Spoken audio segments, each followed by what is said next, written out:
Together, growing in faith, changing communities.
Kuchura kwa Bwana.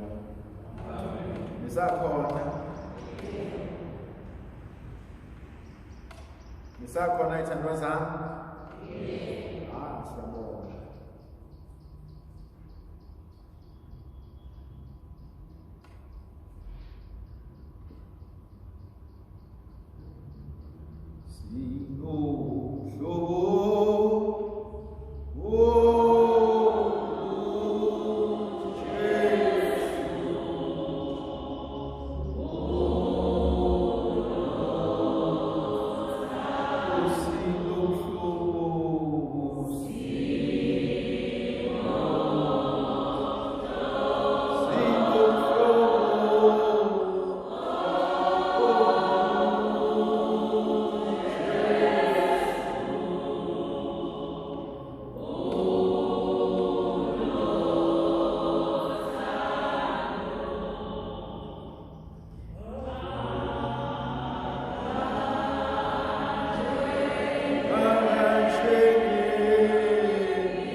Bangadingiswe Jesu Kristo.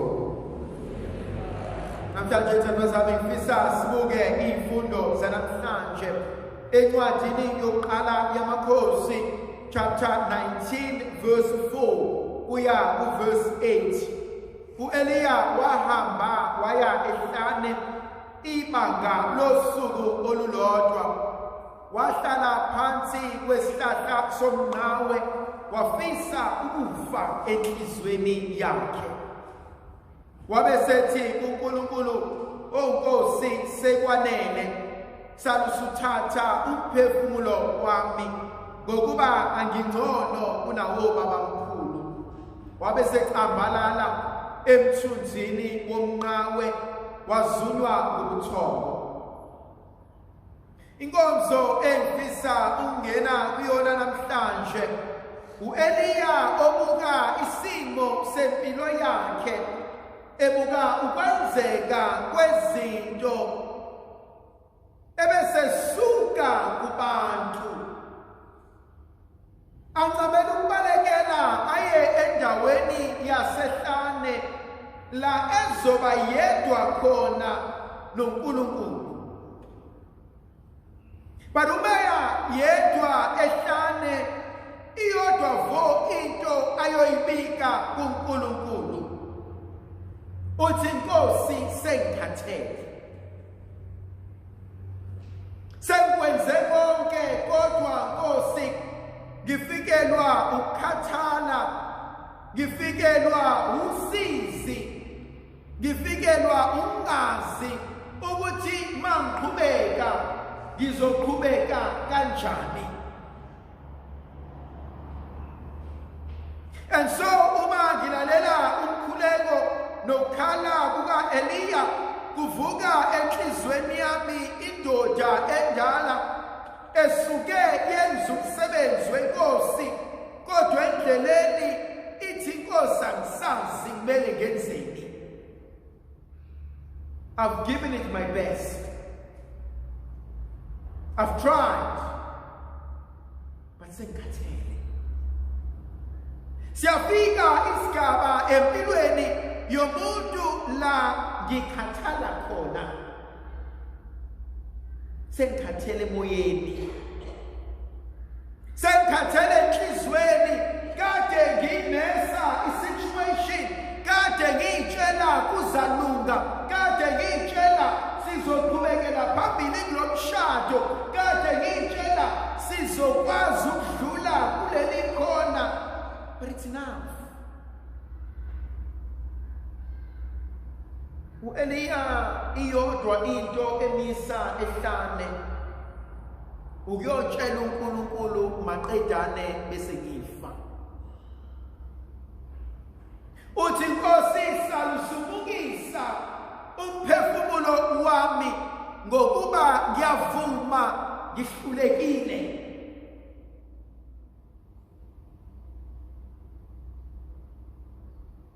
Let me write it down.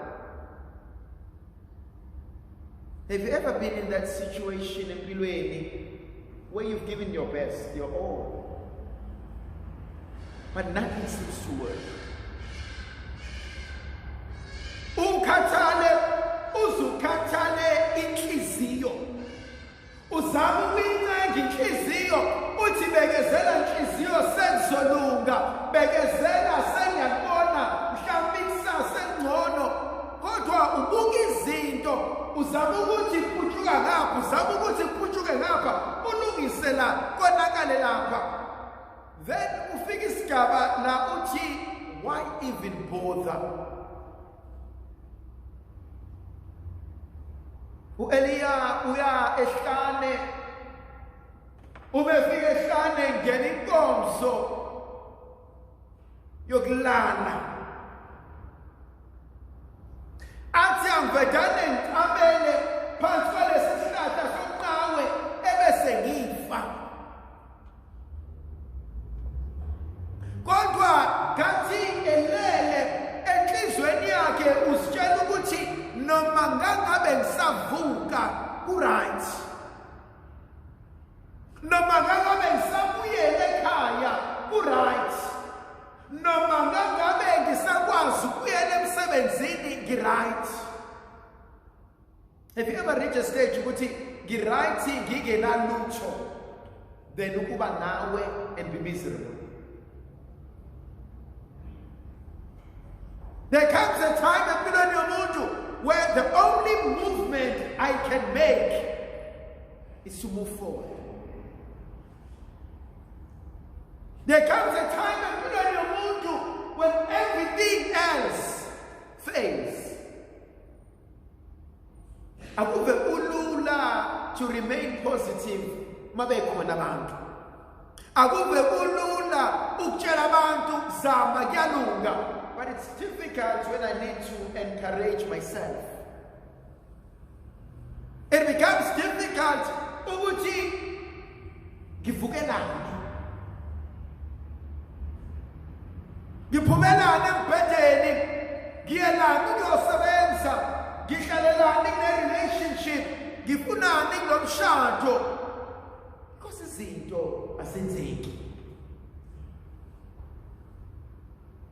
And so Eliya esemtshelile uJehova uyalala ngethemba lokuthi ngeke ngisavuka. Kodwa uthi elele ebesimvusa ingilosi kaNkulunkulu ithi Eliya vuka udle.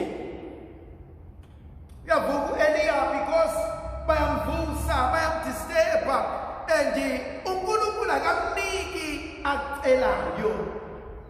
This is interesting because because uEliya uthe Nkosi angife and yet uNkulunkulu uyamvusa. Asiyazi inkinga abhekene nayo, kodwa enhlizweni yakhe uthi sekwanele, and uNkulunkulu umemvusa uthi vuka uhle. Avuka uEliya adle aqede alale futhi baphinde bamvuse thiwa vuka uhle because uhambo lwakho lusekude.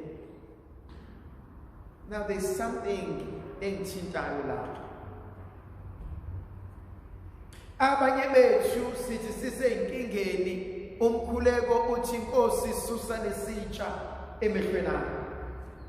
Abanye bethu masey'inkingeni, hayi Nkosi ngiyazi ukuthi vele sekuyalunga sekuzophela. Kodwa namhlanje uNkulunkulu uthi inkinga yindawo isahleli. And so kwesinye isikhathi uJehova angeke akususe enkingeni, angeke akususe entweni ekulimazayo, kodwa uzokunika ukudla okwanele to survive le nkinga. Kwesinye isikhathi uhleli efwini elimnyama and uyayitshela ukuthi lelifu noma lenkungu sesizophuma kuyona. Uyabona uDriver unenkungu, uyayithi asambeni kancane kodwa sesizophuma kuyona, and the worst thing uDriver kwinkungu for your 10 to 20 kilometers because yakushaya usikhathi.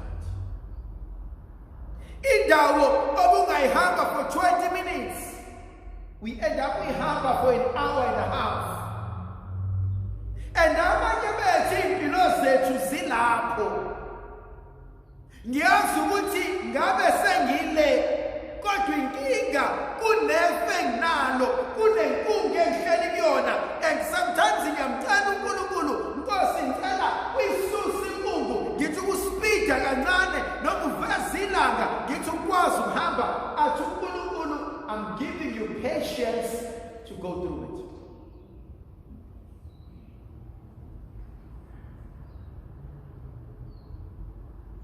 Khona izimo esingakwazi ukushintsha, khona abantu esingakwazi ukubashintsha,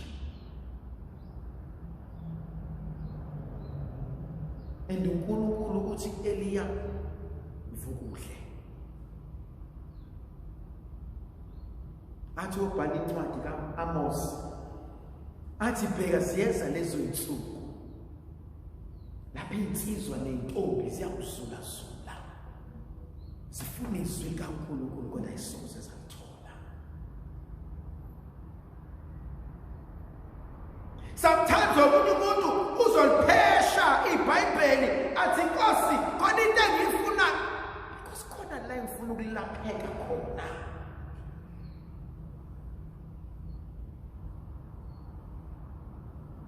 Akayobheka intshumayelo kaMamsmakani, aye ko-Google, aye ko-YouTube, but lento ayifunayo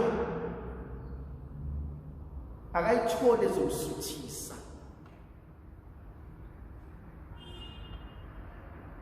Umbuzo wami namhlanje, sewudlile yini into ezokusuthisa ngey'khathi zenhlupho? Do you have something that can sustain you? Ngeke kuhlezi kumnandi, ngeke kuhlezi kukuhle. Sofika isikhathi la izinto seyibheda, abakwenu bazohlangula, ozalwe nabo bashiye, bashona abakuzalayo nabantwana bakho. Mbonga uJehova uma izinto isahamba kahle, but remember ukuthi okwesikhashana